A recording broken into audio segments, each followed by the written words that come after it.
As we commemorate 20 years since Poland's accession to the European Union, it seems timely to examine what has happened since that time, both within Poland and in terms of Poland's influence and voice on the international stage. Now, to explore these areas, I'm delighted to welcome a very special guest, Mr. Tomasz Orłowski. He has held 3 ambassadorships and various ministerial roles, not to mention senior United Nations roles. Today, he is a respected scholar at numerous universities, both in Poland and in France, and is the author of numerous articles and books. Mr. Orłowski, welcome to TVP World, and thank you for taking the time to join us. Thank you for inviting me. Absolute pleasure to meet you, sir. Good morning. So, good evening. Yes, on time. Absolutely. So, Mr. Ambassador, tell me let's start with Poland's voice on the international stage. How would you compare it today with what it was like 20 years ago at the time of accession in 2004? Obviously, the possibility to be member of European Union is changing our position, first of all, because even inside European Council, we have more to say than being just candidate to membership. Right. Secondly, I think that Poles recovered the most eminent positions inside European Union. We got President of European Parliament, Jerzy Buzek. Right. We got President of European Council, Donald Tusk.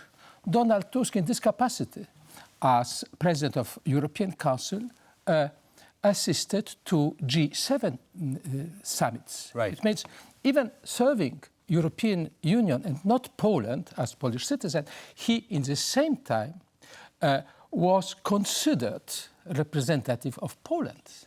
And this notoriety, international notoriety, is serving Poland now, is serving Donald Tusk as head of Polish government. Right. Even inside European Union for the next summit of European Union, when we have many things to do. I think our position is stronger, and I can't say how much stronger than it was in the past. Absolutely. You mentioned we have many things to do. For example, what, sir?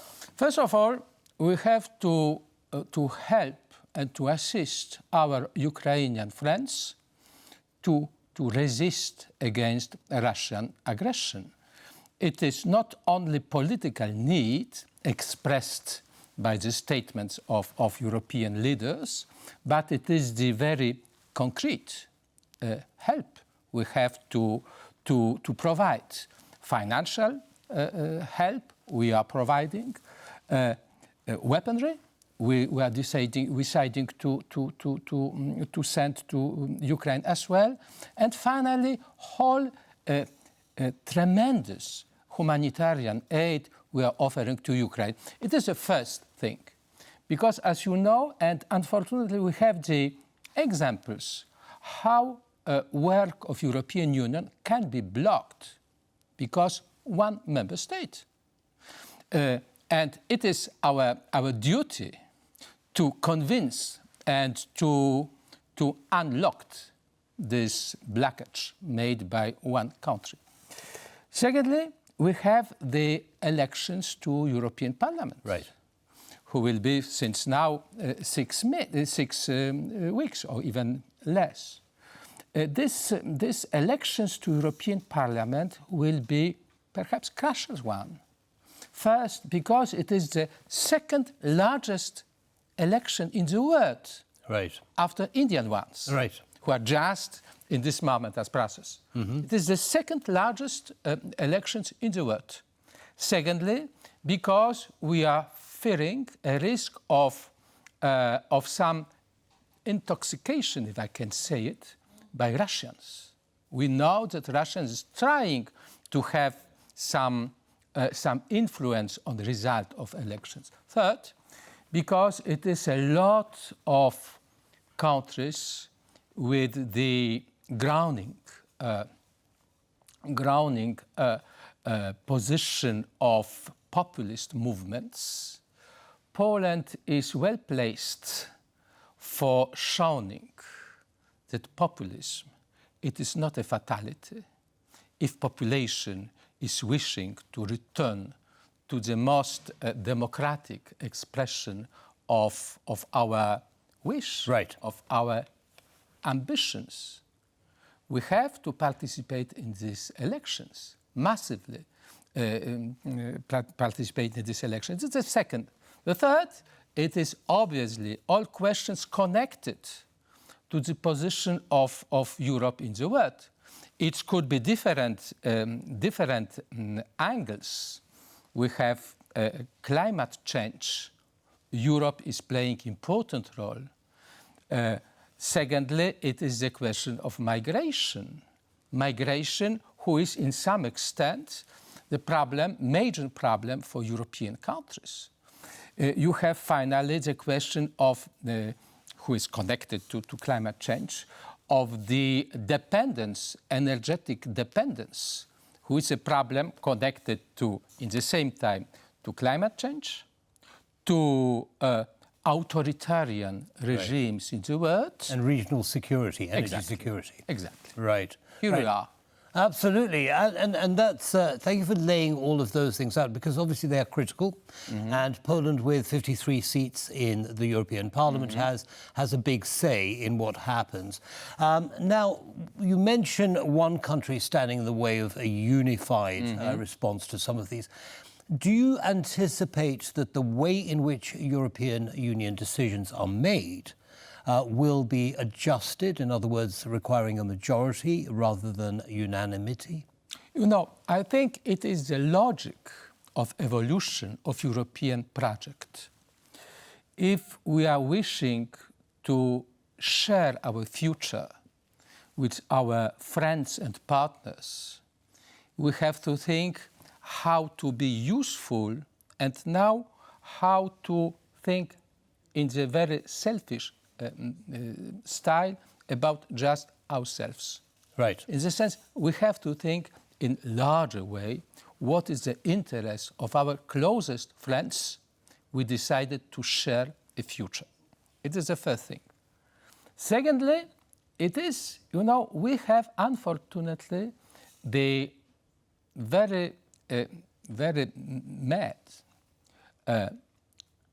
experience of so-called libero veto, when one voice was able to block all democratic process in the parliament. As you know, the famous Polish diet, or Polish diet polonaise in French, it is an expression for saying how we have to avoid a risk of blocked situation inside European Union. Right. I can't say it is something for tomorrow, but I am considering myself that in the future we have to think step by step how to limit in some very precise areas a risk the situation will be locked because one country very egoistic interests. Right. And very often will use it for its own individual benefits. Exactly. Yeah, absolutely. Exactly. Now, you mentioned migration. Yeah. Now, clearly, there are countries in Southern Europe which are very heavily affected by migration.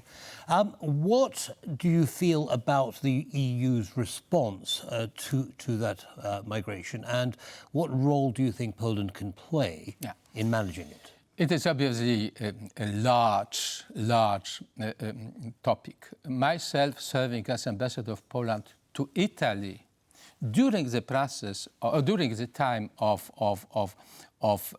the first wave of migration crisis in 2015-16, I even visited Lampedusa, right, for seeing what is the real situation in place.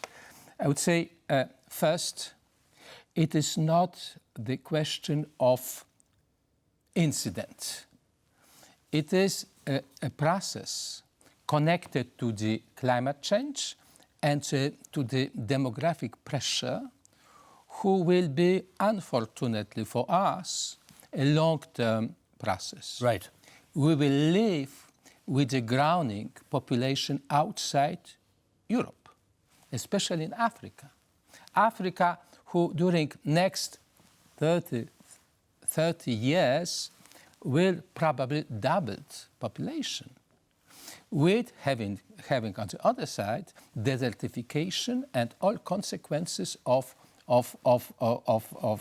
climate change. Right. It is a pressure, and it is a fact. Secondly, some countries of European member states of European Union have a special ties with extra-European countries because former colonial metropoles, right. because relations due to education. Many people coming from Africa, from Asia, studied in UK, in France, in the Netherlands, in different European countries. It is a question of the past. They have to assume. We are the country who will participate because it is two different areas. You have objective process when population from Africa and Asia is looking for having more safe life in Europe, but on the other hand, we have some neighbors who are playing a role of criminal passeur, who are facilitating these poor people to cross Polish border illegally. Absolutely. Cross Polish border. Yes. Sadly, Mr. Ambassador, the clock has beaten us. Thank you so much for sharing your insights and your vast experience with our audience. Please come and see us again shortly. Thank you, and thank you once more for this invitation. It's a great pleasure, sir. Thank you. That was Mr. Tomasz Orłowski, former ambassador of Poland. Thank you and goodbye.